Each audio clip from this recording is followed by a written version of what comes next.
दोस्तों, आज की कहानी आपको समर्पित है, जिसमें आप जानेंगे दुर्वासा ऋषि ने कैसे ली श्री कृष्ण की परीक्षा। दुर्वासा ऋषि जितने पहुँचे हुए महात्मा थे, उतना ही अपने क्रोधी स्वभाव के लिए भी प्रसिद्ध थे। वे श्री विष्णु के 8वें अवतार श्री कृष्ण के भी गुरु थे। किसी से उनकी सेवा में कोई त्रुटि हो जाती तो वह झट से शाप दे देते थे।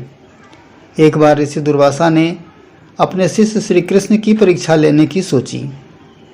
कुछ समय बाद ऋषि अपने शिष्यों के साथ द्वारिका नगरी के पास से गुजर रहे थे।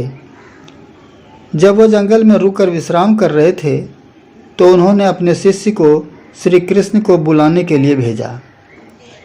श्री कृष्ण अपने गुरु दुर्वासा ऋषि का संदेश पाते ही दौड़े चले आए और उनको दंडवत प्रणाम किया।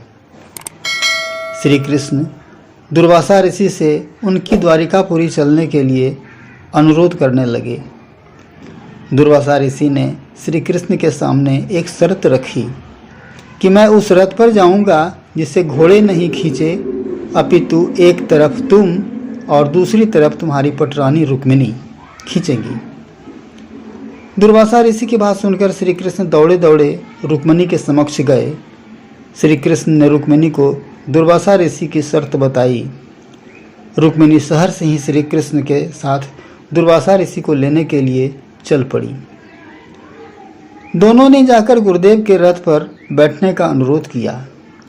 दुर्वासा ऋषि ने अपने साथ साथ अपने शिष्यों को भी रथ पर बिठा लिया। श्री कृष्ण जानते थे कि दुर्वासा ऋषि उनकी परीक्षा ले रहे हैं। रुक्मिणी और श्री कृष्ण ने रथ को खींचना शुरू किया और खींचते खींचते द्वारिकापुरी पहुंच गए। श्री कृष्ण ने दुर्वासा ऋषि को अपने सिंहासन पर बैठाया और उनका उचित आदर सम्मान किया।